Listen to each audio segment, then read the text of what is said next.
Hi, I'm Ken. And this is John. Deja vu. And we're all about tools. There you go. Again. I feel like I've been doing this all night, you know? Oh. Man. It is great to have a live studio audience. For those of you that couldn't hear us. You are the consummate professional. Oh, man, I'm telling you. All right, we're back. We've had a great time. And you've got croquis? That's right. I got croquis because I lost another pair of glasses in the yard. You threw them out. Yes. Actually, it's great to be back. We have been trotting all around the globe. That's right. At which point you're going to say, it just seems seems like it because you were traveling with me. We've done this before, haven't we? We have. It just, yeah. But no, I'll tell you. Seriously. I've done a couple shows that you weren't able to attend with me. And I'll tell you, I had a lot of guys walk up to me at the show, whether it was at the Kitchen Bath show in Vegas. Were they walking like really fast? Or sometimes try to walk by me. All right. But they walk up to me and say, hey, you're the guy that I see on the computer, and we'd start talk for a few minutes. But it was just great to meet all of you guys and to really see how many people really watch All About Tools Live. I was amazed. And so it was great seeing all you guys. And once again, if you see us at a future show, please come up and say hi because it's just great to meet all of you folks. Right. We had a wonderful time at the Ligna Fair in Hanover, Germany. That's correct. We did. We had a great time. We did this earlier. Okay, and you say... I don't know what to say because I feel like I've already said this. Anyway, we had a great show there. The show is huge. It's 1.2 million square meters of exhibit space, everything from a piece of sandpaper to huge forestry machines that just eat up trees, like this big in diameter. Exactly. A lot of hands-on. It was pretty cool. They had a really neat booth where they were painting this girl with all this I wouldn't stuff. let you take a picture I know. of that. Ken wouldn't let me bring a picture home. But No, anyway. she didn't have any clothes on. That's right. Well, she did, but it was all painted over. You didn't have clothing Yes, on. it was. She did See, not. Your imagination. You're fine. No. You threw away his glasses. But anyway, we found a lot of really cool tools that some of them we're going to be bringing into the U.S. this summer. Mm-hmm. And some of them are totally unique to what we've ever had here before. Exactly, really. But speaking of unique, we've got a unique tool here. I don't know if you guys can see this, but we'll do the little beauty shot again here. This is the Easy Coper. You're good at this. I know. I'm doing very well. This is the Easy Coper. This was invented by actually a carpenter, I guess, who did this for years. His name is Haley Birch, and he's joining us on the show tonight. Haley, want to come on stage here? Good to see you. Good to see you, John. Nice to see you, Haley. And this is coping, and we can cope with these. We can cope with Xanax. We can cope with alcohol. You've done a lot of coping lately, haven't you? Working with you, I have to cope. Now you did use these when you did all the crown in your own house. The crown in my own house, I did, and I actually, folks, I really don't think that I would have been able to accomplish crown molding without this tool. I saw it at a show, one that I was exhibiting at, and of course I walk around and look for new tools that are really cool. And I ran across this. I bought one, and I tried it, and I said, we got to have this on the show. And so we invited Haley to come on and show us what it's all about. Great. Well, Haley, let's dive in. Well, the traditional way of coping was with the old hand coping saw. Right. You'd miter your mold in the miter saw, and then you'd follow the contour with the coping saw. And you'd have to get your undercut on it. Okay. Now, what do you mean by undercut? Undercut's a back cut. It's where you cut this back edge off back through there. Mm-hmm. How could you get that on such an angle with a coping saw? It's hard with the coping saw. Okay. A lot of times you'd have to take a rasp or a pocket knife. Some people take a grinder and out there stirred up all that dust and trying to grind the back of it. That's why they have to use so much caulk to caulk it all right. Well, I must admit, even using this, I was glad I painted mine white because there's a lot of Alex on the wall. Using the Easy Coper, you're going to be able to use a jigsaw to cope it. It takes a lot of the strain out of your arm and everything, and you're going to get this uniform undercut every time. You're never going to have to come back and take any more off this backside. Okay. So. Now, what this does also, as I understand it when we were talking before the show, is if you have a corner, well, here, you work with these. Okay. If you have a corner that is not square. Right. We built this corner 5 degrees out of square on purpose, and you better hope your house hits 5 degrees out of square. Let's see, is that like that? That's on purpose. See. No, my house is like that, just like regular. Okay. So as you can see, it's way out of square, which it's really common, especially because of the way drywall people build in their corners, or even the way framers build your house. that you're going to be either in or out of. Correct, but not You know, hopefully not. Hopefully 5 not degrees. 5 degrees. But it won't matter with the easy coper, will Right, it? that's right. This I've mitered 2 corners inside 45. I'm To show you going to scoot around here Okay, real quick show you so how I can it see sits. this. You can see the gap you get when the corner's out of square. So if you were going to try to miter this inside See, no, that's corner, not too much for caulk. yes, it is. Not here in the deep south. But anyway, Oh yeah, you can caulk that. The end of the tube is this wide. yeah, that's right. But anyway, with the coat going, yeah, one piece actually fits over top the other piece. Okay. And you can see the fit that you get. Right, You and this is easily caulked. right. Very And good. you can watch me move this. You can see how much movement I make, yet hardly the surface area that's fitting up against there never Never changes. really changes, right? So if you get some movement in your house, it's going to compensate for that movement. It compensates for it being out of square. Now, originally, molding was coped, and then guys started to do miter joints, Right. which is pretty tacky as well. Yeah, just because they can't cope. Right. A lot of them can't cope. Now the reason why the coping is so critical to this is really all you're doing by coping is matching a profile to a profile. Correct. So that's why it can work without it really being so critical what the angle of the wall is. Right. Whereas when if you try to do if you think the room is 90 degrees and you just cut a 45-degree angle corner, it's fast, it's dirty, and some people look at it as cheap. But you're not doing really. You certainly wouldn't want to see what you would But it's consider actually a skill. easier to do this because you just It run is. the one into the wall and then the other one just It is. pops right into it. So it's actually much faster than even trying to do a miter joint. And if you're actually measuring your long points of the room, it makes it even easier because you can cut yourself short by Right. an eighth and it won't Right. matter. Just put a Right. shim behind it and hold it tight against the other. Okay, great. All right. I'll cope one real quick for you if you want. Now we to. can use any type of jigsaw. You can use any type of And jigsaw. what's important about this? The blade is important to me. Okay. I like using. I've been using this for over 10 years, and I like using this T119BO. It's Okay. it's a Bosch jigsaw blade. It'll fit other jigsaws also, but Okay. it's got a lot of set to it. All right. If you look at the set, it's wavy, and it actually when you're turning the jigsaw, it's cutting from the side as well as up and down. Oh, okay, great. Now this right here is, and it doesn't necessarily have to be a bayonet style blade. The point is that it's just a very thin Correct. shaft blade Yes. that you want. They do make a universal blade, the U-shank also. Could you use something like a rotozip with this? Have you tried one? The rotozip gets away from me. Does it? It'll lead into the wood. Some Okay. people do it with the rotozip, All right. but I don't like Very it. It's good. just so easy with jigsaw. Okay, let's see it work. All right. All right, we've already mitered the inside 45 on that. The first cut I'm going to make is I'm going to cut it off square at this first intersection there. Okay. And the reason that I do that is that will allow me to leave a little bit in this bottom. You can leave up to that much. It won't matter. When it fits up against the other piece, it just butts into it square. Oh, okay. But it just makes that bottom point stronger, and it keeps it from breaking off. See, I didn't do that. Yeah, we used to some people try to feather it, make it real thin Right. there. That's And when you that's put what it I up, did. It It breaks would break. off. Yeah. Mhm. Okay. So I just found it's easier just to leave that little bit in the bottom, and don't worry That's about not it. in your instructions, is it? Yes, it is. Is it? Yes, Oh, I yeah. should have read those. Most people don't. There's detailed instructions on the inside of that wrapper, but you can do this cut in the miter saw if you'd like. I'm just going to freehand it here with the jigsaw. And now all you've done is just you judged it by the point at where this intersects. Correct. And you're just making a straight, well, essentially a square cut off of Square that. cut, yeah, like. And it just needs to be close because you're going to caulk that joint anyway. Yes. Well, it might Like be John stained. did. Might be stained. Then you have to fill it with wood putty. But anyway, we're going to start out with it up against the opposite side where you're going to start your cut. And I'm going to be cutting this one from the top, from the bottom going towards the top. There's two different techniques. I'll show you one cutting it from the top going towards the bottom in a minute after this one. But what I'm going to do is start following the bottom. I'm going to start coming up parallel with the bottom. And when I reach the profile, I'll start turning the jigsaw.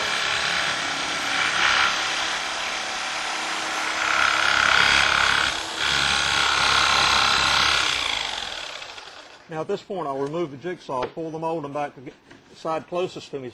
And the reason for me doing Okay. that is so when I'm finishing up my cut, I don't cut into the jig. My jig has some cuts in it.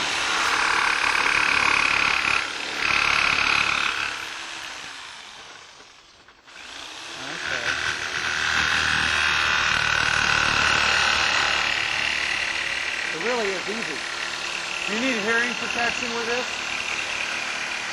Ken, anytime I work around you, I need hearing protection.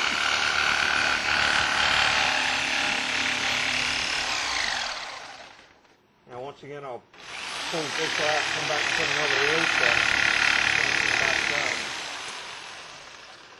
And it is so as easy easy as it looks. That is so easy.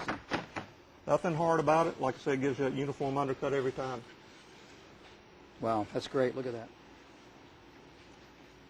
That's beautiful. Now, how much practice did it take to get this good with it? It doesn't take much.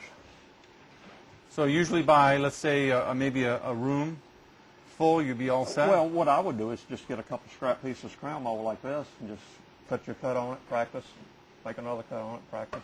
What I found when I used it, the first room I did was all with wood molding, and it worked very, very well, and it was very forgiving. Then I moved to the MDF moldings, which are much less expensive, much more common, and I found out that we had to be a little bit more careful with it. But Haley says that his wife does them at the show, so it could be just a matter of me just not really handling the tool properly, which I've been accused of before. Well, we have MDF here. Now, okay. Well, I'll do one real quick with that. And, you know, also, I didn't have the blade that you're working with either. Right. And I think that probably had a lot to do with it. The blade is important. Yeah. Once again, I'm going to square it off at that first intersection. And like I say, you can do this on the microphone and get a neater cut. Okay, this time I'm going to cut this one from the top going towards the bottom. I use a little different technique. I don't come in from the backside with the relief cuts. I'll actually make these sharp turns with the jigsaw.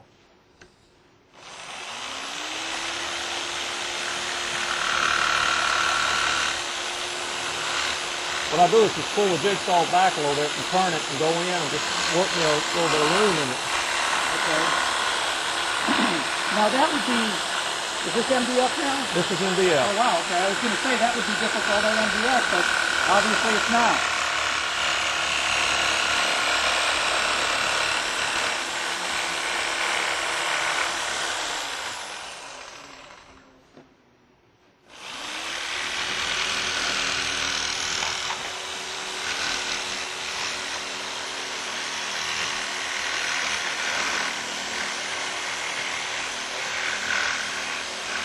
Now when you get close to the end here, what I want to do is turn the jigsaw a little bit and Right. come out about an eighth of an inch from the bottom, Okay. leaving that little bit in the bottom. Now, you know something I'd like to do? I have never used this tool once. Okay. I have only watched him do it. You've used it. I wonder, is it so simple you think I could pick it up for the first time and do it? I don't know about that. Okay. So anyway, for the next segment, we're going to be talking about...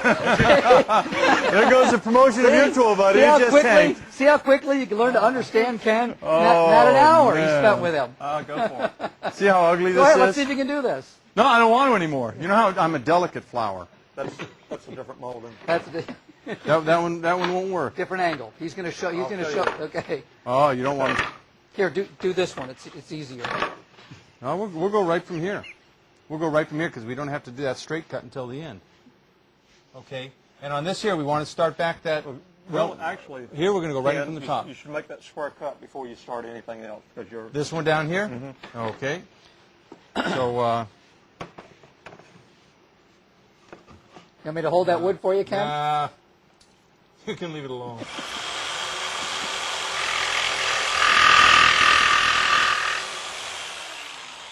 Nice job. Okay, that's square cut. Look at that. Now we'll just pop it right in there, and we'll... And actually, you can see, you can actually slide it right up against the base Right, end and yeah. judge it for... Okay, so it's hard to screw that up. Okay, let's fire it up.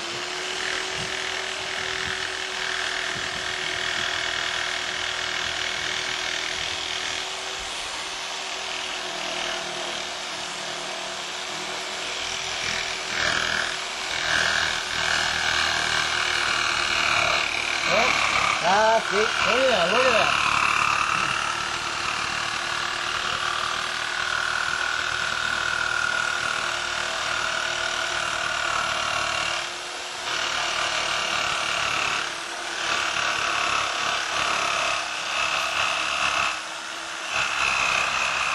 You're making this look difficult, Ken. Yeah, it's well, it's kind of thing. You got to get a little bit used to it. But Okay, next you need to pull it back up against this other side. You got to pull it to this end. Okay, you're right. Otherwise, I'm going to cut right through the end. That doesn't look as good as Haley's. No, it doesn't. But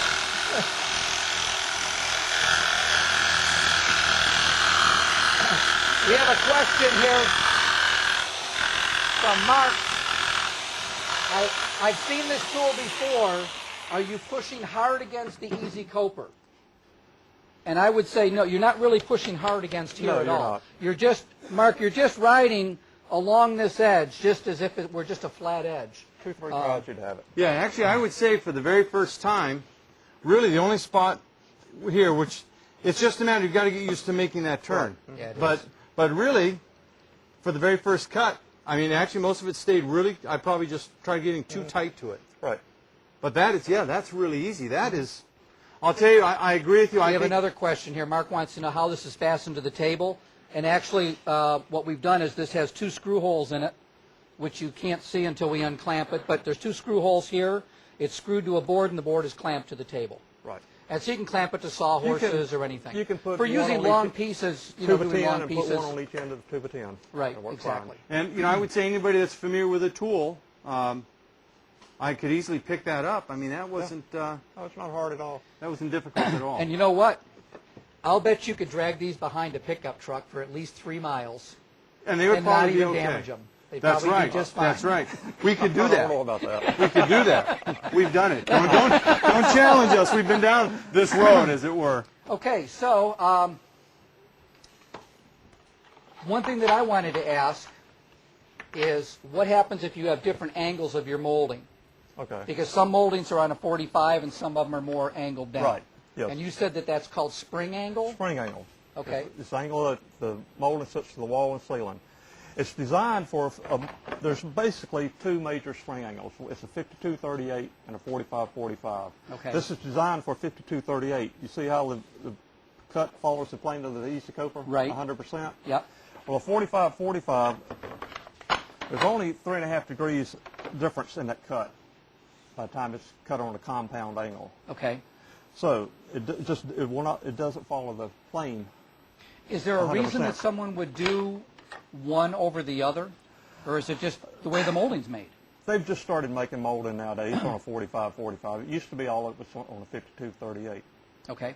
They just like to keep it confusing. Okay. So, but you can cut a wedge on 3.5 degrees. Okay. Put the wedge in here beside the molding, and it'll adjust it to So follow now the it's plane. just flat across the front. Now that's in the directions, right? It's in the direction. Right. Okay. Okay. Good. Mark is chasing Haley down on this one. He loves this tool. He wants to know how much does it cost. The reason Retail for what, $34.95? $34.95 retail price. I think we have them on the website on special right now for $29.95. Ooh, that's a deal. like That's that. a good deal. Yeah. But And it's a you- great tool. you don't I even mean, have to go to a show to I've get it used it. special. Like I said, seriously, I don't think I would have even attempted to try to cope without this. You And sleep it's- with it every this night. and this is sold over the counter. You don't need a prescription for this. All right. Well, great. I think we're about ready to wrap it up. Haley, thanks for joining us on the show. We really enjoyed it. appreciate it. Great seeing you. Good seeing you, Ken. And we'll see you again. All right. Thanks. Bye. And the next segment, actually the next 2 segments are going to be incredible. Yeah. We have, We're going to go fast. yeah, they are, and hopefully we can cover everything. If we can't, we'll have to push it back to another show. But before we go into this commercial, make sure you hang in there. We've covered abrasives in the past, but we have some new abrasive stuff. So I'm just excited. This is going to be really slick. Great. And I love it when you're excited, Ken. I know. All right. We'll be back in a bit. Thanks. Okay. All right.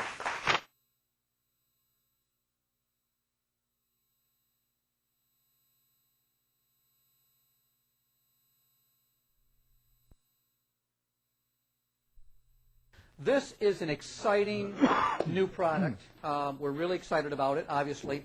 These are radius molds for forming solid surface. Do the solid And surface. what we can do is Ken is Ken is going to stick that in the mold here real quick. We're using a Festool router, slow speed, and we're going to just form this. Okay, and that forms it into a perfect 1.5 inch inside radius, 2 inch outside radius. The reason that we designed them this way is because if you're using the perfect seam setup, you'll be able to route your inside corner with the perfect seam edges, and it's a perfect fit. Yep. What we've got is we've got a specially designed base for the router. This is a surface leveler, and it'll be adjusted to take off this material.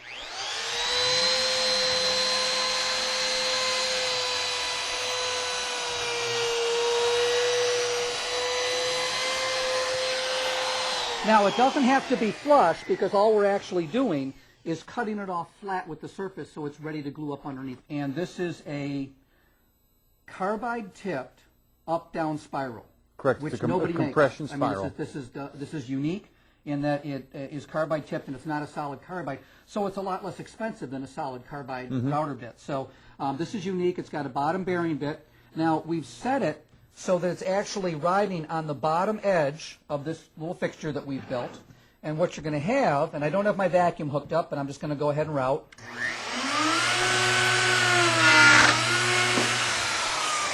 Okay, so now what that's done is it's cut it off perpendicular, so you end up with a piece that is perfect every time. And what's nice about this is these are always the same size. So when you're calculating the top, you can pre-manufacture all these and you know what length your pieces are in between. So that's pretty cool. And then to take it out of the mold, you just back it up, just like that. Take it out of the mold.